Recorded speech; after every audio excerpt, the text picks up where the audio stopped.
What's up, everyone? Thanks for tuning in to another episode of All Wrapped Up. Today's guest is the founder of Travel Wraps Graphics, IBOW Training and Wraps, and Wraps VIP. Let's welcome Daniel Nava.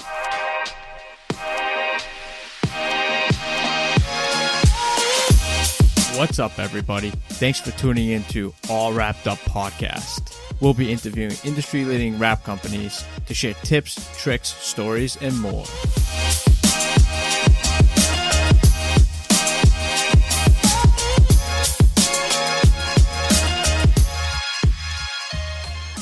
All right, so today's episode of All Wrapped Up, we've got Dan from the Travel Wraps company.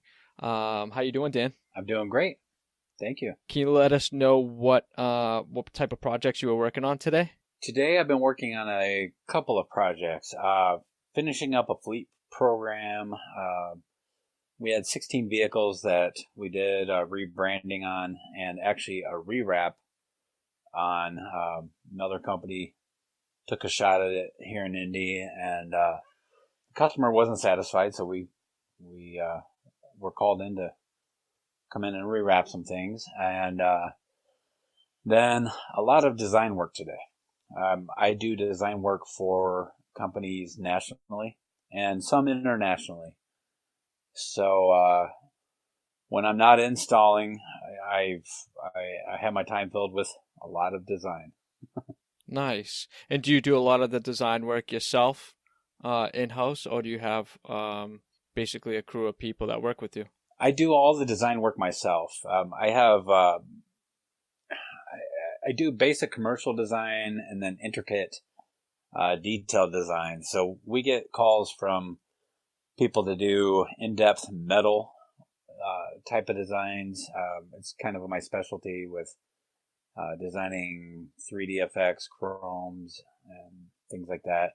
I do a lot of work for the RV industry still. I used to be an OEM designer for a Vomela company. So it's all done by me, and it usually comes through me because there's a special request for a type of design. Now, for the listeners, what is an OEM industry graphic designer? OEM is, think about your manufacturers. You have Ford, Chevy, Dodge. The OEM side of the RV industry is Monaco, Holiday Rambler, Damon Corporation, Thor Industries. So that's what the OEM is. Okay. And how long were you doing that for? I have been doing that for, oh wow, you got me with a good question there. Since 2006. And you decided to start up your own company with the Travel Wrap? Yes. I started up Travel Wraps for many reasons. I just wanted to progress and be able to express myself outside of the boundaries of what a standard graphic design position confined me to. Right. And do you do a lot of the printing yourself in-house, or do you outsource a lot of your printing when you're doing these jobs? I do not do any printing myself. I believe it or not, I run this company out of my house because I am a service-based company, which is I provide design, installation, and training services for companies on a national level. If I was to produce graphics, I would become competition for my clients. And as far as a lot of the people I've been talking to, a lot of them are doing a lot of the printing in-house, a lot of design work, more or less wrap shops, commercial shops, and whatnot. Now you're basically just installer and just design work in-house. Everything else gets subbed out. Yeah, well, I do not do retail. So I'm a service provider for other companies. Mm-hmm. So I would say probably 70% of the shops in Indianapolis outsource installation to other people. And then I'm going to say about 30% in Indianapolis do not do design. They outsource. If not to me, to other people as well. So you're traveling quite a bit to do these installations. And how are you traveling all over the United States, more or less, or wherever they may need you? Yes, we travel. I mean, we stay in Indianapolis primarily for, well, a lot of installations, a lot of design work. But our biggest thing for traveling is specialty installations and training. We do a lot of training for companies on a national level. Now that goes hand in hand with the IBOW training that you have as well, correct? Correct, yes. We started IBOW for many reasons. We saw a lot of people out there struggling, or maybe they didn't realize they were struggling and they were doing things that cost them a lot of money. And we come in with a friendly approach to help them, or they reach out to us. And that's why we started IBOW. It's based on the premise of 3M training, as I am a 3M trainer. But we also incorporate the ideals and values of the other manufacturers, such as Avery, Orifol, and so on. Okay. And what and how does that process start? Like, how would a client reach out to you and explain to you their problems in their shop, and what would be the process moving forward from there? It's actually pretty easy the way we do it. We have a questionnaire that we send out to clients. The clients find us through many different avenues. It might be a distributor that they've called and complained to, oh, we think it's the vinyl, this and that, or we're having trouble with this. We get referrals from distributors all the time. We also get referrals from existing clients or past clients, however you want to say it. And then other people that know what we do, we get referrals from. So the process starts with the the questionnaire. We send it to them, and the questionnaire is very detailed. We have questions as to how many people on staff, what the job titles are, what type of printer they have, what type of plotter they have, laminator, software, design software that they use. And in going through this whole questionnaire, they learn a little bit about themselves, even though they don't realize that they've grown to a point that they have all this. So it helps them identify with where the problems are, if they don't know already. I mean, typically they do know when they're reaching out to us. So we go even one step further. We offer them the option of identifying weaknesses in the company. And I have traveled this country many times. I've worked with hundreds and hundreds of shops, and seeing weaknesses is easy. We can walk into a place almost and identify who wants to be a part of that team and who's just there to get the paycheck. Wow, so you kind of go and clean house more or less. Yes, somewhat. That's a good way of saying it. However, our goal is not to get people terminated. Our goal is to help them identify the strengths and weaknesses of these employees. An example is the average sign and wrap shop that puts an advertisement out there for a designer is, we need an experienced graphic designer that knows Adobe Illustrator or, Adobe Illustrator and Photoshop. And they will get, they might get 5, they might get 50 resumes. And these people come in from college, or maybe they worked in marketing or a marketing firm, and they are incredible designers, but they've never done large format or grand format design. The bleeds are no longer 1/4 inch or 1/2 inch. These are vehicles. So these people suffer through their jobs, and they're now asked to not just design, but run a printer. Maybe not just run a printer, but take sales calls. And it's something that they are completely uncomfortable with. So we found that getting to those people before they quit or are fired has been beneficial on both sides, the employer and the employees. We're trying to close that gap and reduce the turnover rate for both sides of it. Right. And I've come into those scenarios personally as well, where you have a graphic design firm that's outsourced, or they're doing the campaign for the particular client that you're working with to produce the wrap. They're working with another graphic design firm, and they're producing flyers, business cards, just the normal everyday paperwork that they need. And now they get the wrap job, and you get those files back from them, and there's no bleeds, everything's cut, the wheel wells are cut, and it's the gap between a graphic designer and a wrap designer. And a lot of people Right. think the two are similar. You are designing something, but the way you go about it and process the final product is completely different. You are absolutely right. And not just graphic designer versus wrap designer. There are graphic designers and there are graphic artists. So there's another realm that I see often is I deal with it a lot with kids that come out of college with graphic design degrees. They know how to push the buttons. They know how to take text and shapes and move them around. And in my opinion, they are layout designers. And then you get people like Scott Keppel that are graphic artists that know how to do things in depth. And that's what I consider myself and many other people in this vehicle wrap industry. There are a lot of artistic minds that are just blowing apart how do I say it right? They're pushing the boundaries. They're blasting apart the walls and taking it to another level. Where design firms hire people out of college, and this is no disrespect to the design firms, but that is what they need, and they need that leader. They need that structure. The vehicle wrap industry requires the here's the cheesy term, the outside of the box mentality. Yeah, I totally agree. I think I took this quote from your website.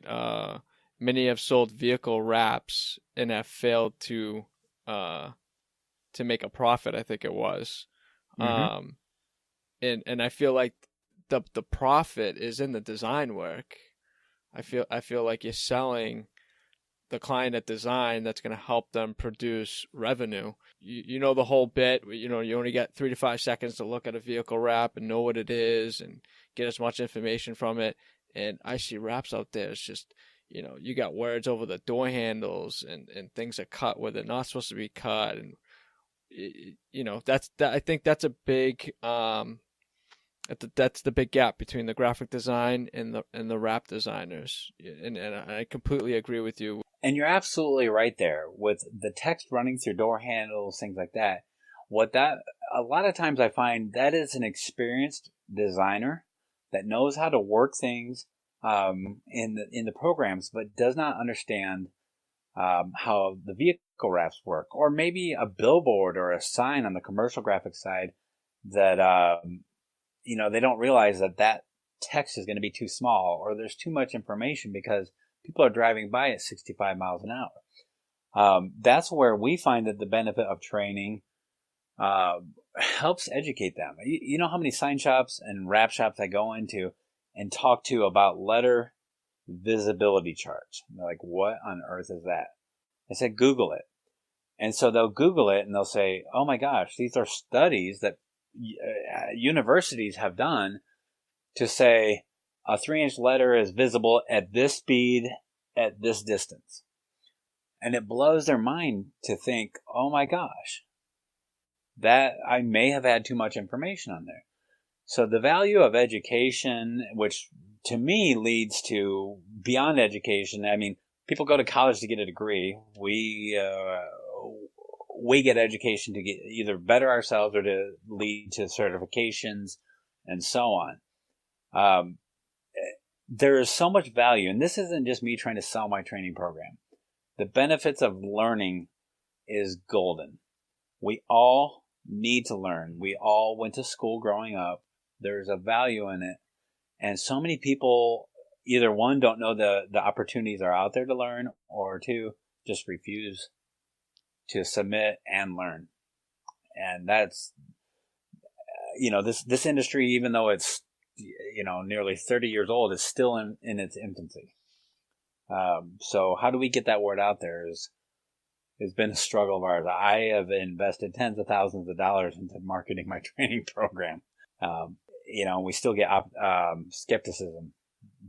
People don't understand it sometimes. Yeah, I mean, I think it's definitely 100% you cannot stop learning in this industry. Right. Um, Especially when you're you're doing average. I mean, what would you consider an average commercial wrap shop? Very, very average would be wrapping in a year. How many vehicles do you think? Well, that's an interesting question. I would say minimum 5 vehicles a week. There should be a small wrap shop that has 2 employees should be able to, with no problem, do 1 vehicle a day. And that's the commercial side. Color changes, that's a whole different game. Uh, so how many vehicles a year? I guess I don't know off the top of my head, but there are shops out there that have more employees and they're producing 3, 4 vehicles a week. I mean, there's some here in Indianapolis. Shadow Graphics. I can't even I can't even guess how many vehicles he's putting out a week. I mean, his parking lot is lined with vehicles. Dream Street Graphics has the same. But then on the other side of town, they have somebody that does 1 a week or 1 a month. It's just hard telling. I mean, even if you only did, let's just say 100 vehicles for the whole year, which I think if we did five, I think it comes out to like 260 vehicles for the whole year. Um, Even if you did 100, all those vehicles are not going to be the same. You're going to have different problems. You're right. You may be wrapping a sedan or a van, or you may be wrapping a Sprinter, which in an intermediate installer, wrapping a Sprinter is very intimidating. You've got a lot of lines, you've got a lot of contour areas, and I think that in itself, you're always learning, and to take training to figure out how to do it right, I think is 100%. I talked to Jess last week about training, and she's a big advocate in self teaching and learning from experience and you know trial and error, so to say. Mm-hmm. And I don't hold any certifications on my end. I've held numerous training classes at my office, but I never got into it. If you ask me why, I probably couldn't give you a definite answer. But I've learned from other people's mistakes. At the end of the day, I've seen reps out there Right. that were failing, and I took that into consideration. And I would actually take pictures of these failing vehicles, and I would go back if I had gotten that vehicle. I'd go back and be like, okay, I'm not going to try to do this. I'm going to try to do this, and take it, take it a whole different take a whole different road, and maybe cut this piece, and because they didn't cut it because it was popping. And Right. you learn as you go, and I think it's a great thing to do training, because especially if you're new, you just can't start from scratch. It's going to take way too long to build up the technique and the Right. skill, if you don't get any training. And you're absolutely right. Certifications are something that, I mean, they're not totally new, but they have come to life as a result of many of us out there, I mean, pioneering this industry. I mean, I've only been doing this 20 years. We have Jeremy Connor, Jim Miller that have been doing this near 30 years. And, they're a little bit older than me, but me, 20 years into this, I tell a lot of my trainees that I have mastered over the years, I have mastered the art of losing money. And it's because we didn't know the techniques back then. We didn't have the training available. There weren't the certifications available. And we lost money, and because we made the mistakes and we had to fix it. Nowadays, training is so available. I mean, Pate's class, as you know, comes to you. 3M has facilities all over the country. Right. Oracle just started a new training program. And these do lead to certification, because what we're finding is there is, with the exception of people like you that you've been in it for years, do you need certifications? Probably not. You've been doing this forever. But some of these new people that come in, they're 2-3 years into it. They're the younger generation. I mean, these people are 18, maybe 25 years old at the top. They're part of the now generation. So what they want is immediate results, which I see it all the time. All the time. I want to be popular. I want to be this. I want to be a rock star. But I'm not going to put the time in there or the effort in.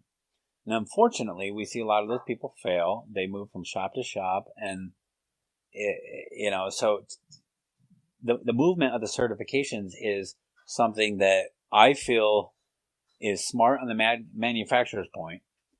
A lot of people think it's about the money, but I see the evolvement of the industry because now it's validating the skill set of the people.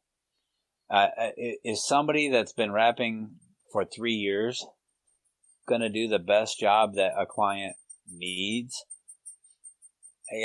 Probably 90% of the time, no, because they just don't know all the techniques. What the training and all that will teach these people is the proper preparation techniques, the proper techniques for finishing. I mean, post heating. Do they know about the adhesive post? What is pressure sensitive vinyl?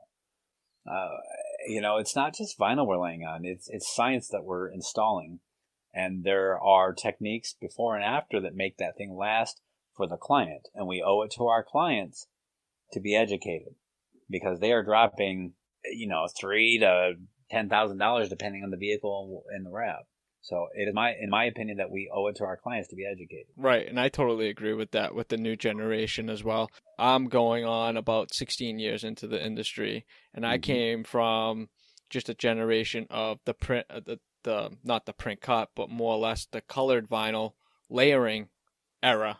I was lettering trucks, 3, 4, 5 colors deep in these doors. Yep. And, you had to, you got you got the triangles or the diamonds on the corners, and you got to line those up to get the next color and the next color and the next color.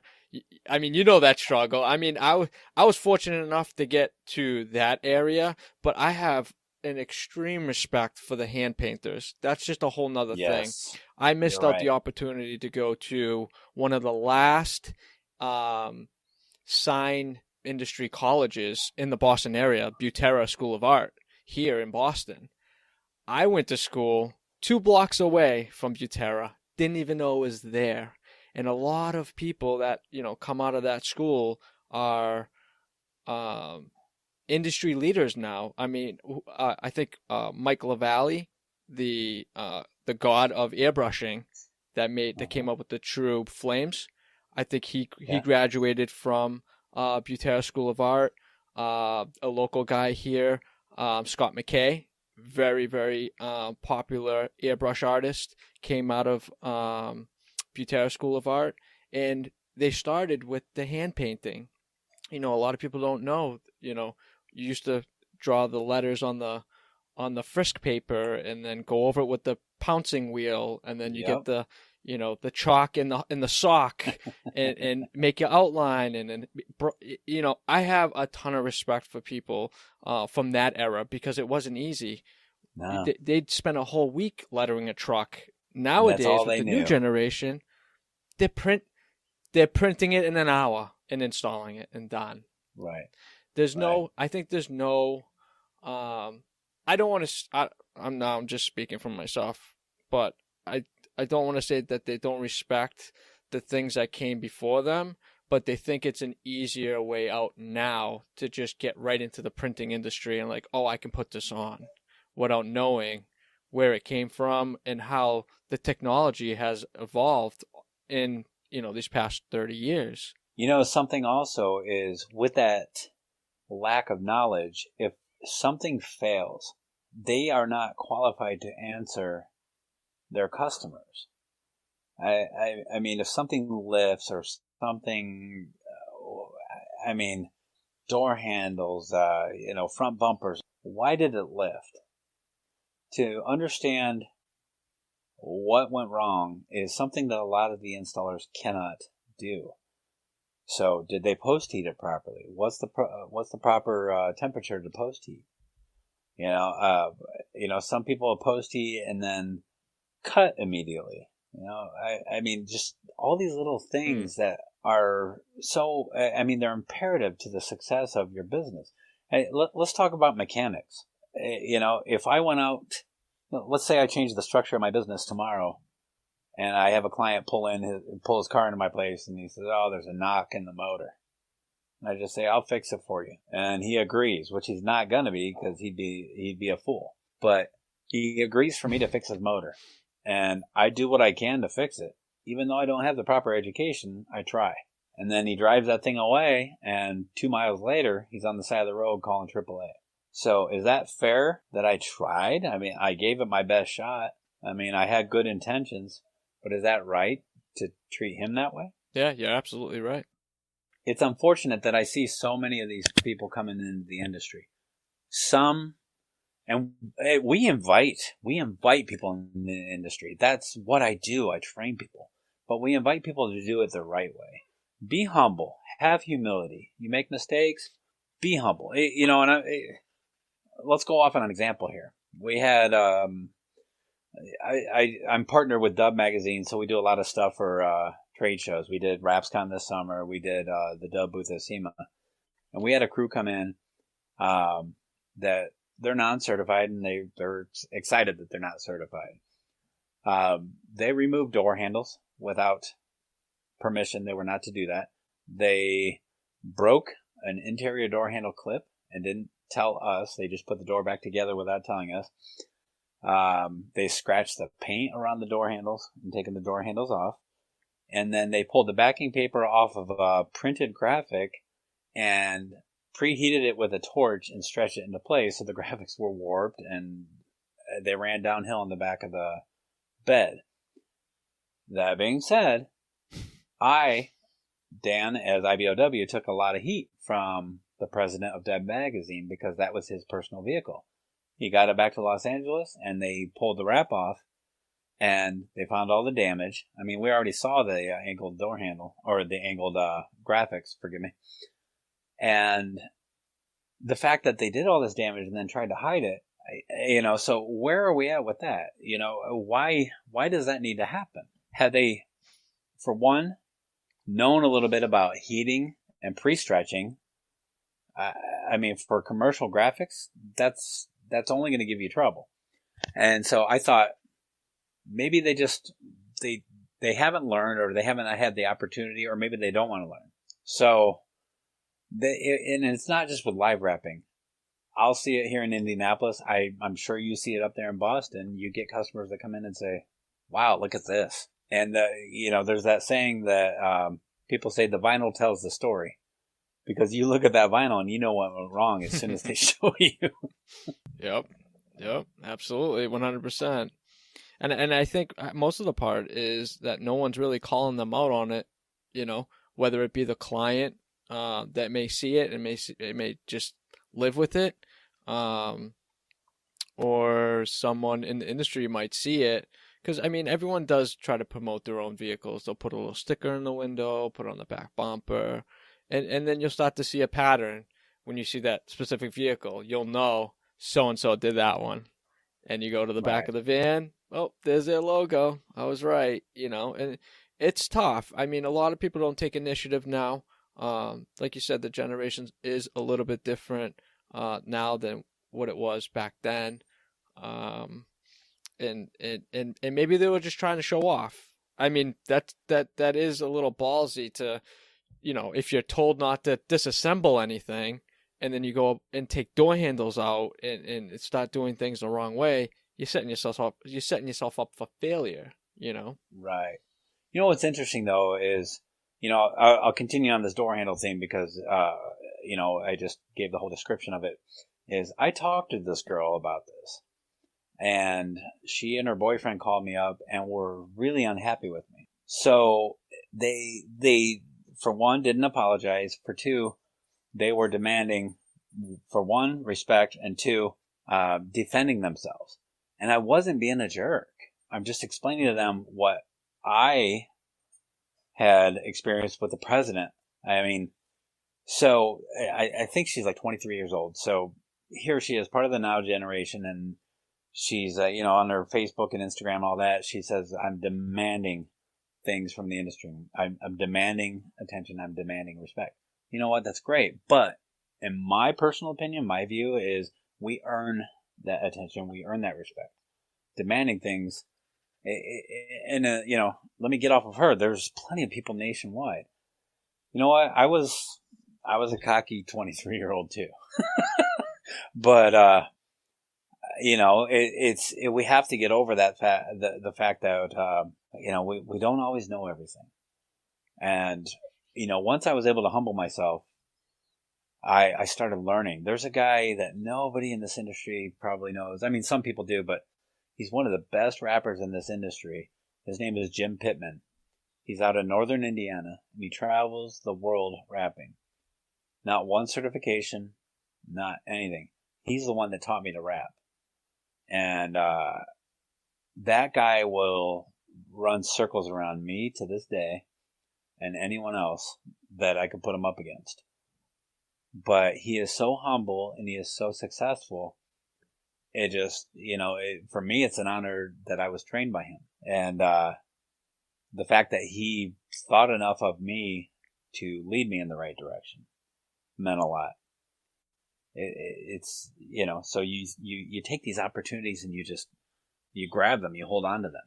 Right, and I think that's a big thing that I think now we're missing. The industry is becoming not divided, but it's becoming more of a culture as opposed to any other type of industry. You've got the color change rap shops, and you've got the whole culture of the paint is dead, and they specialize more in the color change raps and specialty raps. And then you've got the normal mom and pop shops have been doing it for 30 years, and they're exploring into the commercial raps, and there's no more mentors in the industry, so to say, now that the younger generation would grab onto and say, yeah, I learned from this guy, I have a ton of respect for him, and I've learned from the best.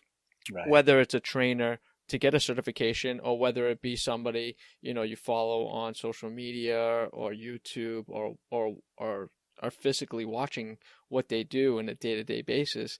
I mean, there's no more mentors like that. And I've got a mentor from way back when. I mean, she basically took me underneath her wing, taught me the basics of vinyl at first. She didn't get me right into the printing or anything. I think I weeded out these maybe 3-inch bulldogs when I first had started with her, and I probably weeded out 1,000 of them for about 2 weeks. That was my only project for 2 weeks, and I think she did that to see how much patience I had, and to see if I would quit. Because back then, it was only weeding and taping. The detail work you would have in weeding would really kind of separate you from another shop back then. And these little bulldogs, I mean, they had a hard hat on with the logo in the hard hat, detailed in the body, and it was a nightmare. But I got through it, and she taught me Flexi Sign, which was a great program back then for cutting. I love it. I wish I, after upgrading to a Mac, I don't use it anymore. I use Illustrator, but a lot of people don't know about FlexiSign. They only know it now as a processing program to rip your prints with. They didn't know that software was actually the mecca of vector programs back then. Even SignLab. A lot of people don't even know SignLab. Right. It's you pay homage to those stepping stones that got you to where you are now, and it's humbling now, and I feel like I'm in the same situation as you, only you being more of the veteran. I understand where you're coming from on that aspect 100%. What's neat about what you said there about Flexi is it's a major part of what we do and what we train people on still. sign franchises. Signorama still sells their franchises with FlexiSign. A lot of fast signs use it.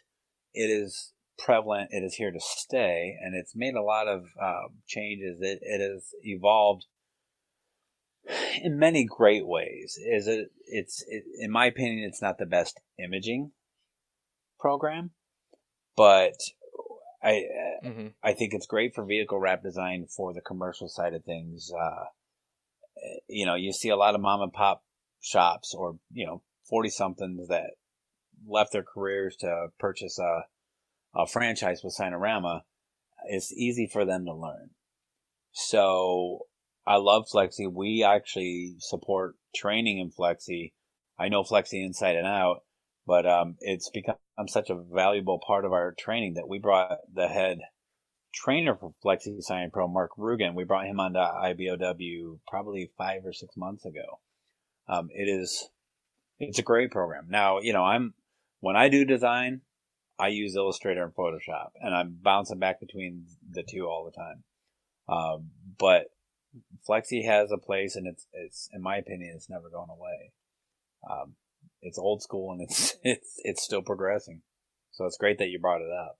Yeah, I love it. I actually met two of the head guys that create the profiles for Muto, for their specific machines, because they actually sell the FlexiSign program to use as their major rip when they sell the machines. Yep. And a good friend of mine that's a representative up here in Boston, he was doing some prints for me, and they walked in, two normal guys, not in any business suits, like jeans and a t-shirt, sat down, hooked up to one of the computers, diagnosed the problems, why he couldn't hit certain colors, changed the whole calibration.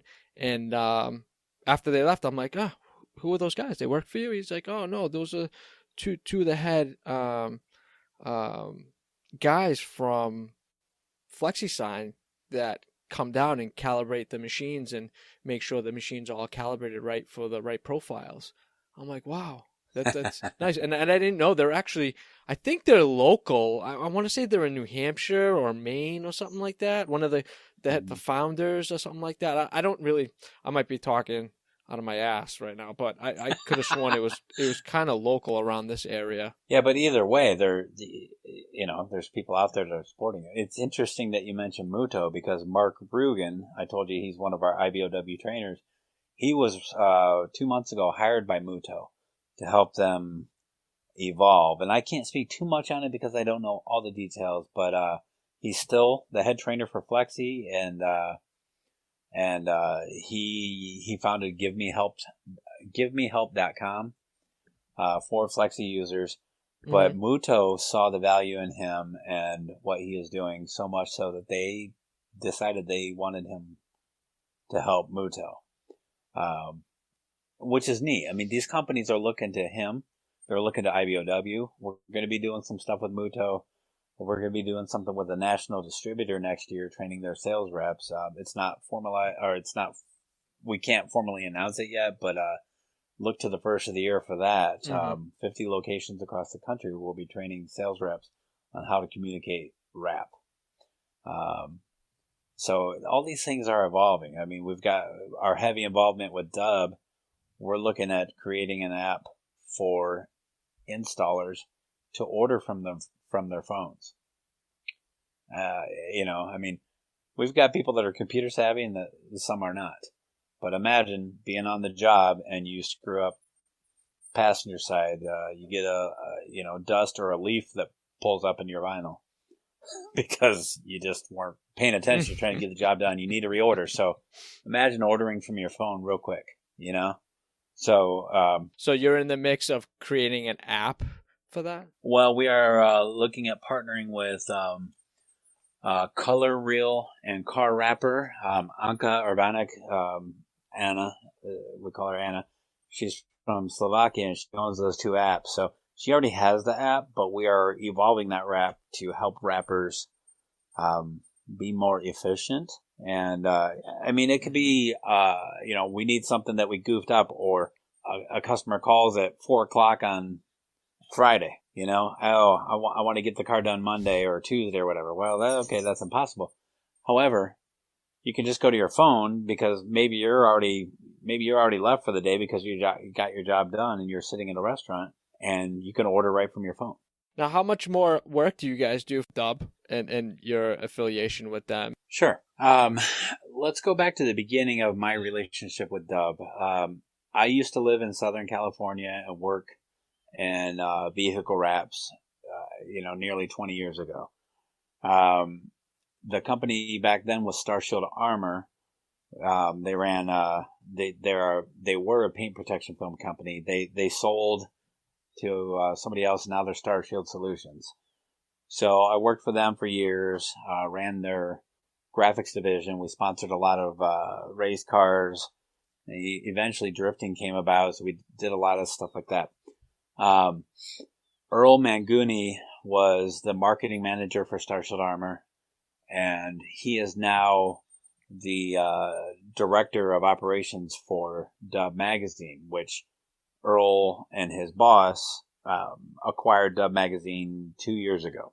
So, long story short, I knew Dub was going to be purchased, and we started developing a plan to evolve Dub into vehicle wraps. Now, keep in mind, a lot of vehicles were already being wrapped that were in Dub Magazine, but now Dub had an interest in being part of the wrap industry and being relevant, not just having people that wrap cars that showed up in the Dub Magazine, actually having people that are part of the Dub culture, getting involved, getting trained, etc., etc. Outside of the SEMA show and the WrapsCon show, what my position at Dub is to bring in manufacturers. I brought Mamaki into Dub for SEMA and for continued relationship to do live printing at the SEMA booth. We had a Mamaki printer there. The Mamaki technicians were there printing live. We printed the vehicle wrap that we were installing that week on that Mamaki. And then we printed posters for fans. They got their pictures, or we took pictures of the models and we're printing them out with all of our logos.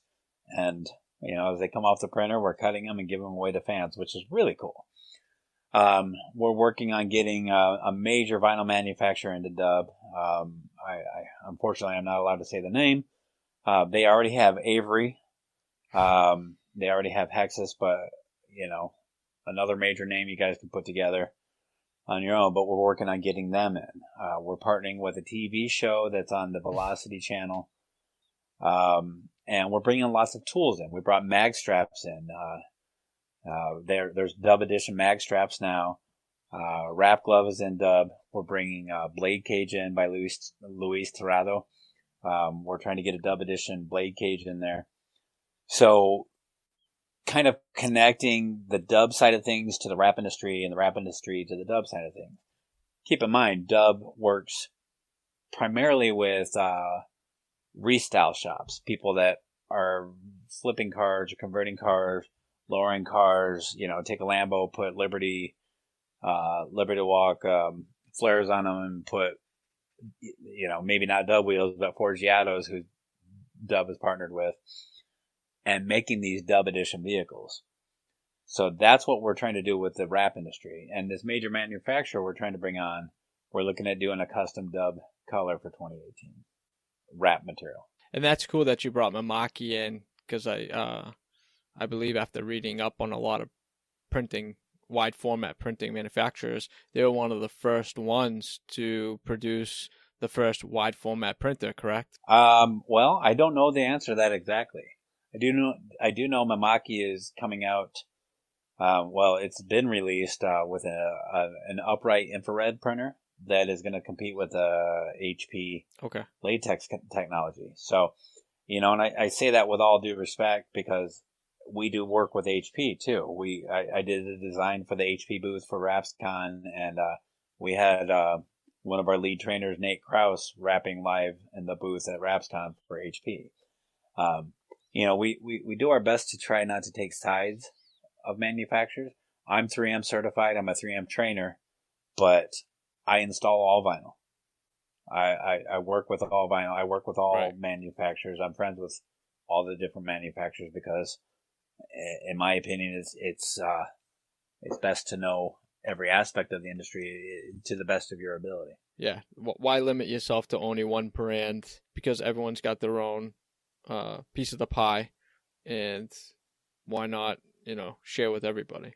Right. It's interesting with my 3M certification. I got it 5 years ago, and I work the certification. I work the network, and at the end of the year when we did our taxes, just right at about 40% of my business for 2016 was related to 3M and the referrals that come from 3M and being 3M certified. I thought that was really interesting. I'm excited to see what the numbers are for this year. Yeah, and I don't think a lot of people understand how the program works. Not only do you get certified, but you get put on a list for your area to be an installer. A lot of people don't understand. You're not just spending money to get that piece of paper that says I can install this, but you also be put on a list as an installer for your area.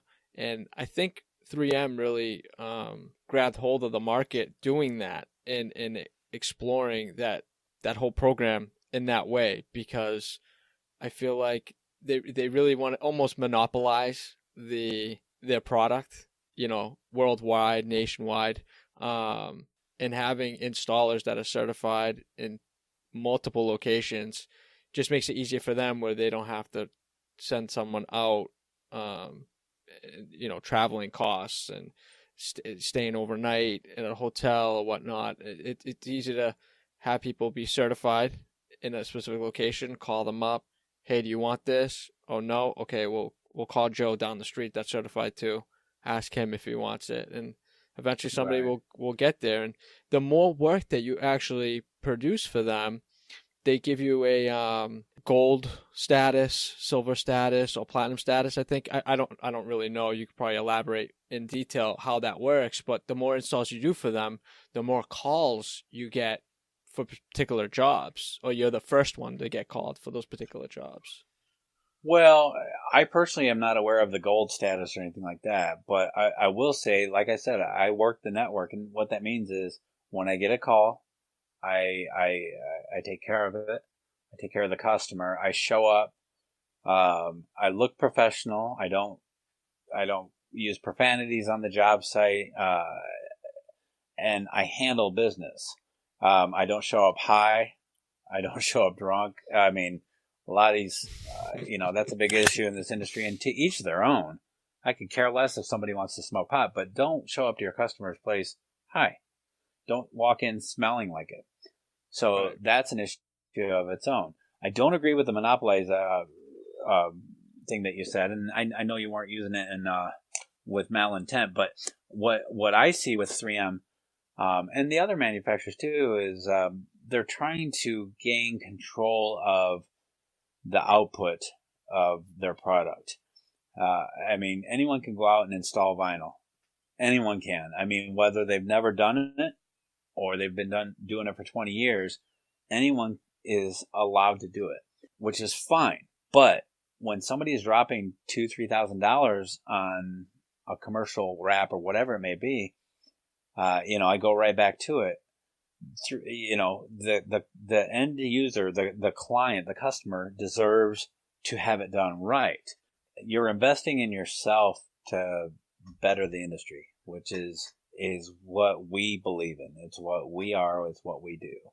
And the people we bring on to IBOW are the same way. Positive people doing positive things. Looking outside the box. Yep, exactly. Yeah, because I could easily make videos like a lot of people are starting to do now, and put them up on YouTube, and you get that content, and that's fine. I'm looking at the people that are going from home to their office, that they can play this podcast and get information where they don't have to visually see it, but they can hear it, Right. and still relate to the stories and struggles of this industry. Right. And it's neat that you say that because part of who I am and my mindset is, I've been, without going deep into my past, it's been an interesting one. My childhood, my upbringing. So I've evolved into this nurturing and helping mindset. I don't always do everything right. I really don't. I mean, we're human. We all progress and we all try and this and that. And sometimes we make mistakes, but I'm humble. There's that humility part of things where, you take it and you adjust it, you admit, and you move forward. That's helped me develop the helping mindset too. It's not just with vehicle wraps, it's with skateboarding. I used to teach kids on Saturdays, little kids at the skate park in northern Indiana. I volunteered to do that. And DJing, I was a techno electronic music DJ for years, and I taught many people how to DJ. It's just that teaching mindset is there, and it's the giving back aspect. Now, I often ask people, what have they done to give back to their industry? There's some people that I see, Indianapolis. There's a couple people here that are amazing installers, but it's me all the time. And which is great. They're making money and they're providing for their families, but did you ever think outside of that and maybe what you could do to help your friend or somebody else? It's such a protected industry in many minds. I don't want to help. I don't want to teach you this. I don't want, because you might take it away from me. No, the reality of it is this industry is growing whether you like it or not, and you're going to need help one day. There's shops all over Indianapolis that need, off the top of my head, 2 of them need designers right now, and they can't get them, so they outsource to me. So I work nights on the computer. They outsource to me until we can find them a designer. I'm happy to be making that money, but at the same time, I'm only doing it because they don't have a designer, and I can't let them fail. So the quicker we find them designer, the better off it is for them and then for me, because I can't do that for everybody, So you only get what you put out, and I don't think a lot of people right. put out any good. I'm a big believer in, positive energy, because you get that energy back, and the more that Right. you put out, the more you get back. And Yes. a lot of people are just stuck, I think, in their little bubble and don't like to come out of it, unfortunately. Right. And getting back into your teaching thing, one thing that really stood out to me was when I was reading and going through your website, the whole training kids at the vocational schools. That really hit home for me, because at one point in my career, I felt like I wanted to give back. And I kind of wanted to do the same thing that you're doing now, which is teaching the vocational schools, or school, this particular trade. And unfortunately, I was unsuccessful of doing it because I actually had to build the whole criteria of a full year's worth of class and studies and programs and work, that was beyond what I would know teaching wise in that degree. And I not to put myself down, but I almost felt like a failure because I really wanted to help the industry and put that trade into a school, because I feel like that is probably a really good trade that someone could learn out of high school and walk Right. into a wrap shop or a franchise and say, listen, I have these skills, and they would get hired immediately, Right. Well, you're not a failure, first and foremost, because, being the path that I've gone down, I completely understand your pain. It has been an uphill battle in the sense of time. I have, I told you I've spent tens of thousands of dollars of my own money, not just money out of pocket, but time investment. When you own a business, every minute is billable. So I've been to meetings upon meeting upon meeting with the state of Indiana, with vocational schools, and we only the past probably since the summer, the past 6 months or so, we've started gaining traction. What this means is our training program is looking at being approved by the Indiana Workforce Development, which is our unemployment agency, which means when people get laid off in the graphics industry or whatever, they may have an opportunity to see the other jobs that are available, which means we'll have employers listing, hey, we have this position available. Instead of calling me up or calling their friends up and saying, hey, do you know anybody that needs a job? They can go right to the website.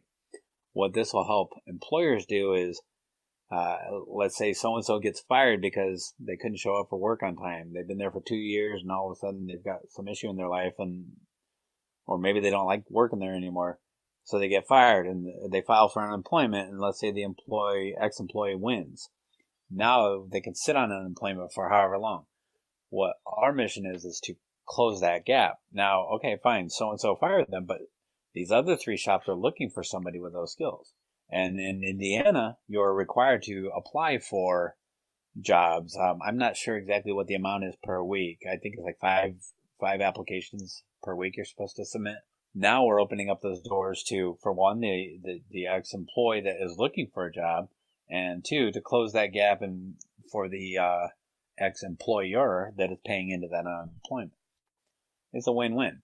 The vocational side of it is, we've been to some real interesting, heartfelt meetings, and we've done events for some nonprofit organizations. One of them is called the Edna Martin Center here in Indianapolis.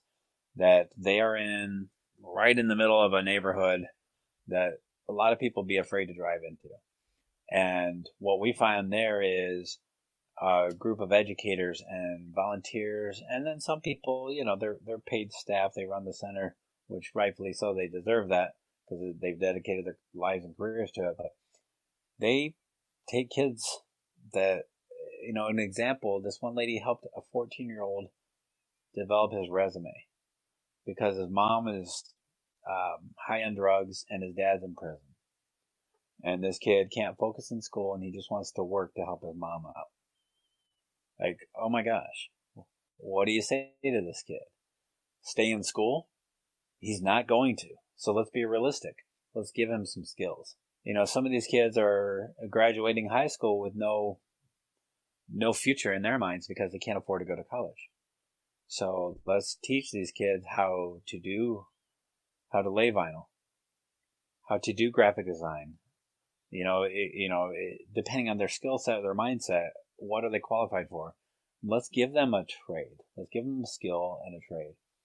And now these shops that are, like I said, we get calls all the time. Do you know somebody? Now they can hire these kids out of high school and have an employee that is, they've already been lightly trained, but have an employee that they can mold to the need of their shops. And these kids could have great potential, great career. Indianapolis, without getting into the going rate for installers, the going rate for installers for kids that come out of these underprivileged neighborhoods can be a great life for them. What they can make hourly could be something beyond their expectations. That's our mission here in Indiana. We're probably 90% there. And once we get this up and running, our next state is California. We have Chris Youngash and Chris, they call him Jeezy, from Rapworks out of Costa Mesa. We're partnered with Dub. We're going to start trying to push this program to the state of California. Eventually, we're going to be, if we accomplish our mission, eventually we'll be in a majority of the states offering this to the states. We have IBOW trainers in 7 different states right now. That is our mission, to get every state on the same page in whatever respect they want or allow. Wow. That's definitely a huge accomplishment in the industry, and probably a big personal accomplishment to help the industry with all the things that you're doing. That's incredible. Thank you. It's fun. It's tiring and exhausting at times, but it is a lot of fun. I agree. And I feel like this industry is so I don't want to say laid back because it's not really laid back, but it's not a suit and tie. Right. You're working in a garage. You're working in an atmosphere that's fun, exciting, different. You're not stuck behind a cubicle um, during the day. You actually get to go out, and a lot of companies that are successful, they really put back into their companies and really put back to their workers, and that's a great thing. I mean, I see people, giving back and taking their whole crew to like a SEMA event. I mean, I could never see that for any company that I worked for, but Right. that's, for someone who's maybe worked for a company for a year and they're like, okay, pack your bags. We're going to SEMA as a group, as a company, as a community. That makes people feel like they're really a big part of something a lot bigger than just their shop. Which Absolutely. I love the Paint is Dead guys Yep. and what they're doing and building that community. I love what you're doing with the training.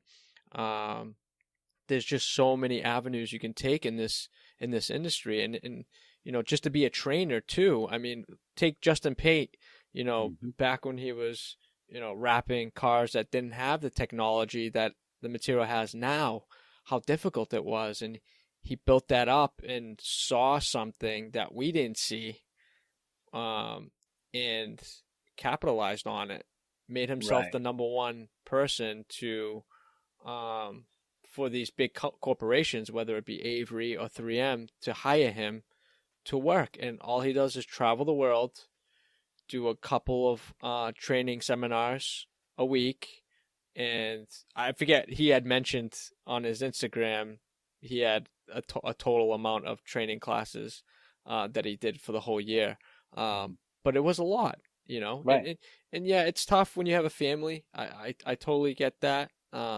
I've got a family too, and it's tough to be away, and you got to have your time with them. But where this industry could take you, it's you can work anywhere, Right. and it's great. You know what's neat about that is, all these different groups. Let's start with Pate because he's fresh in our minds. I hear some people say, "Oh, he's making all this money, this and that." You know what? Rightfully so.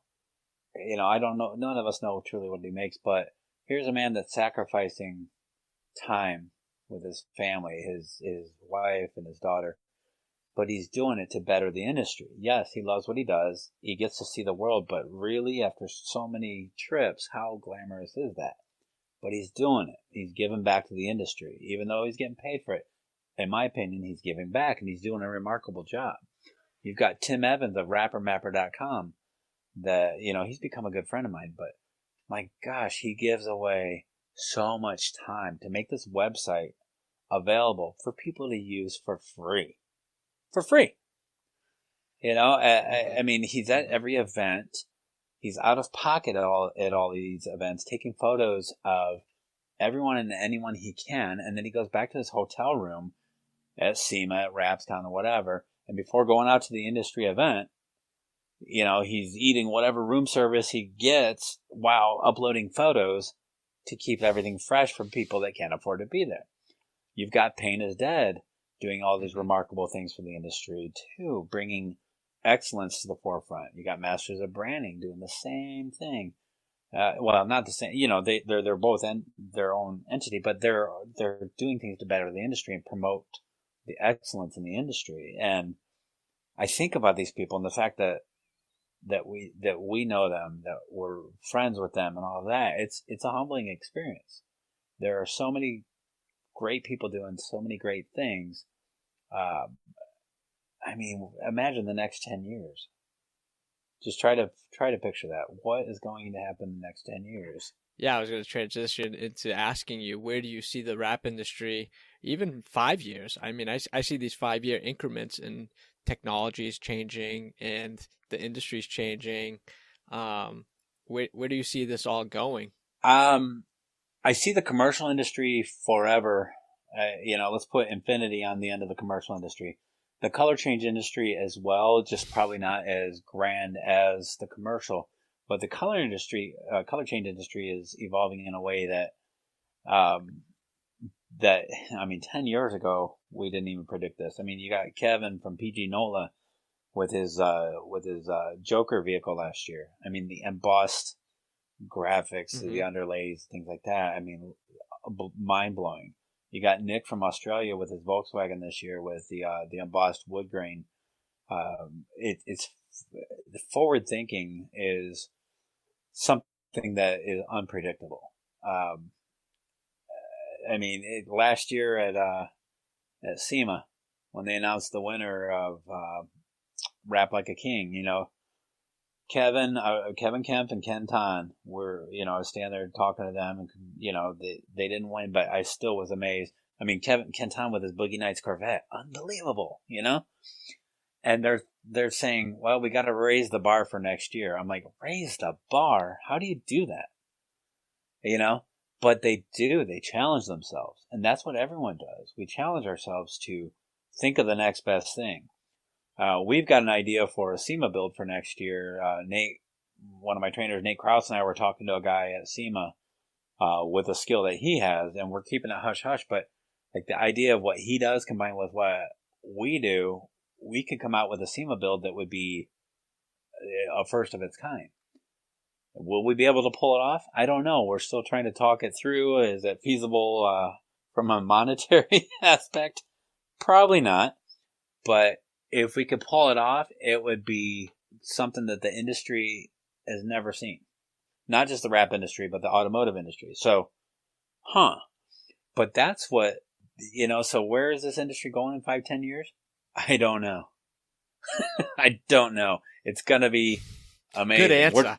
Great answer. We're trying to put something I've been working on. I used to be an electrician, and low voltage has been in the 12 volt automotive has been a passion of mine for years. So we're talking about ways to put lighting in wraps. And when I was a designer for Vomela, however many years ago that was, I had an invention, an idea that would have been something that went in the front caps of towables, like the fifth wheel and the travel trailers, where they put the front scene on there with, you know, a lot of them are kind of cheesy. They have the bears and all that, but, you know, putting lighting inside of these scenes, you know, and one of the prototypes that I developed was a sunset scene where the sun was illuminated. So when these are parked at their the campsites at night, the sun in their front scene was glowing. Back then it proved to be a little too expensive to produce, but here we are, however many years later, and the idea is still in my mind, and we're looking at the idea of, wow, these LEDs are now so low profile that we might be able to incorporate them into wraps. Or, you know, if you have somebody that's okay with you cutting the body of their car up, which, you know, that's getting more progressive now. People are cutting their fenders out of Lamborghinis and Porsches to put flares on. So, the industry is just going to be, I mean, it's, you know, here we are.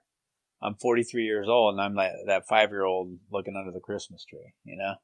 What's next? I can't wait to see what's next. Right, and that's funny that you talk about the illumination on graphics or wraps. I actually had an email sent to me, don't quote me on it, but probably about 4 or 5 months ago, was someone selling that specific product, believe it or not.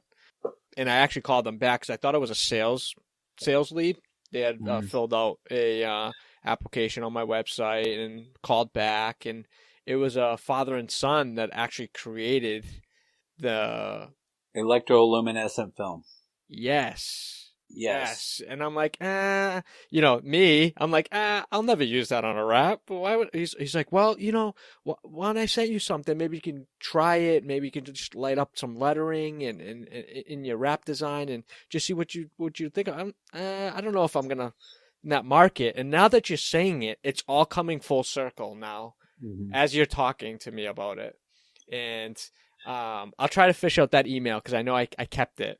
Well, I kept it for a reason.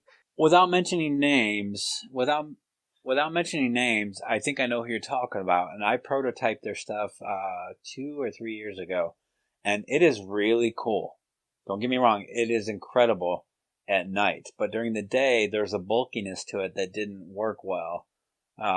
So are they onto something amazing? Yes. But it still has some development in my eyes.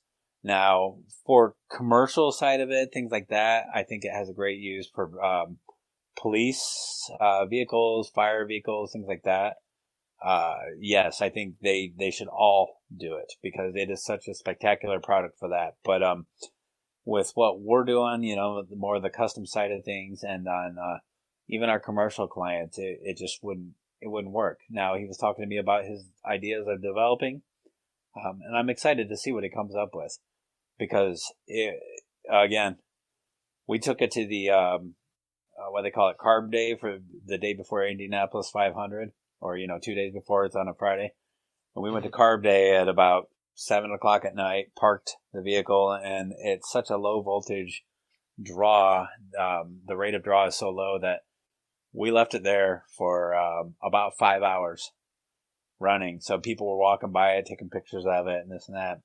And it had different flash rates and things. It was so cool that it really drew attention. And when we went back to our vehicle, there were people looking at it. So, but I'm excited to see where that technology goes too. There's so much potential there. Absolutely. Yeah, I think we could probably wrap it up now. Anything else you want to touch on that you have going on that I may have lost in my notes here? I've got like a plethora of notes that I think we've gone through on my end. If I may speak on something real quick, it's going to be people out there that hear this that maybe don't consider themselves well connected, or maybe they just don't have the resources. To not my website, IBOW Training.com, there is a link on there called Tools for Success. And that is what I direct my trainees to. And what it is it's just a bunch of links to companies that offer products that are, in my opinion, and my IBOW committee, or my board, they are resources and tools and distributors that we know offer great advice and great products for people to be successful. Whether you're experienced or beginning, these people are legit. Another company I forgot to mention earlier, or not company, but a Facebook page that you're probably familiar with, is the Rap Society. The Rap Society is a resource for people to just ask questions. You see questions on there all the time. How do you remove a door handle on the whatever, Ford whatever, or Dodge whatever, and they'll probably get 10 comments of people helping them. The Rap Society is huge in helping people, and not just with that stuff, but product reviews, or questions about material. The more education, the more resources that people have access to, the more successful they will be. The Rap Society website has definitely come a long way, and people logging in and being members of that, they should use that to their benefit 100% with anything. Like you said, as minute as it might be, whether you can't get a darn taillight off and you don't know where the bolt is, or you can't get a door molding off, which is probably the hardest thing to get off when you're using commercial stuff like a Transit Connect. You don't want to break those clips. You want to know where they are and use the right tool to take those things off. All that information is there for you. You just have to look for it. And don't be ashamed. Don't give up. And it's the nature of the beast. You'll learn, be humbled about it, and move on. Just let everybody know again, your website, your social media accounts, any other affiliations that you can speak of, that you can give that information to these listeners. Definitely, please share with us. Well, my website is IBOWtraining.com. If you're going to RapsCon, which I highly recommend, definitely look into that. Get signed up for RapsCon, but also look forward to our 3rd annual Raps VIP party. The website for that is rapsvipevent.com. We partner with Tim Evans from rappermapper.com. We brought him on to help us with that, and it's been a huge success. Last year's partner that we brought in was Paint is Dead. This year's partner, we're going to have Dub Magazine helping us. So definitely get to RapsCon. Education is on the floor there for every day of the show. See new products, see new things, see new tools, meet the people that are progressing this industry. SEMA is the next one. Obviously, that's a huge event. But also, let's give credit to the people out there that are creating these incredible people. We have the 3M training of which is in Minnesota, California, Florida, Texas, Kansas. You have Avery, Justin Pate going into all these different locations. Don't be afraid to go to these. We recently asked a younger guy that I see his potential. He is an incredible person. He's a better installer than he will admit to himself. We're doing a thing, we've titled it The Road to 3M. The week of February 19th, we're taking a bunch of installers up there to get the 3M advanced training, and then they're going to test for the 3M certification. I suggested he go, and he says, I'm not ready yet. And in my opinion, whether he is or not in his mind, I think he should try it. Get that knowledge, get that education. And then, of course, work with some amazing people. Oraful's new training program and certification program. I can't wait to do it. I'm doing Avery and Oraful next year. There's so many resources out there. Grab onto them and have fun with it, because there's so many people out there that will hold your hand and help you if you need. And I say holding hand in a respectful way, because the hand reaches out, and don't ever be afraid to grab it. Right. No matter if you've been in the industry a week, 4 or 5 years, whatever the case may be, don't be ashamed, because I guarantee there's people there at these training classes that have either the same knowledge as you or even less, that are just having fun. And that's what it's all about. It's like the whole saying goes, you never work a day in your life when you're having fun, Right. Exactly. Yeah. And here you and I are at 7:30 doing what we love, talking about this industry, talking about raps. So you're right. We're not working right now. We're talking about something that we love and trying to give back. So I can't thank you enough for having me on your show, on your podcast, and spending the time with me to hear where I'm coming from, and then also speak on where you're coming from. So thank you so much. No, thank you. I appreciate it. And a lot of people don't know, I've never met you. I mean, this is all through the power of social media. Right. I don't even think you even have a picture of yourself on social media. So, but this is how it works. It's right. You reach out your hand to someone, you send a DM, you ask a question, and you kind of just go from there and see where the ball rolls, and you move forward. But this is great. I'm honored to have you on as a veteran, as in the type of person that you are, and what you're doing for the community and building these separate small industries in the industry to help educate, to help bring community to the industry, and regenerate new ideas and things of that nature. It's unbelievable. Yes. Well, thank you so much for having me. It's been an honor to be on the show as well. Keep doing what you're doing. This is really neat. And, like you said earlier, people need to hear these things. You're not alone out there if you're struggling. There's so many people out there to help, and there's opportunity around every corner. Like we said, where is this going in 10 years? None of us can envision that. But I do know the vision is great. Dan, thanks again for coming on. I appreciate you taking the time out of your busy day to come on here and talk to us for a little while about the rap industry.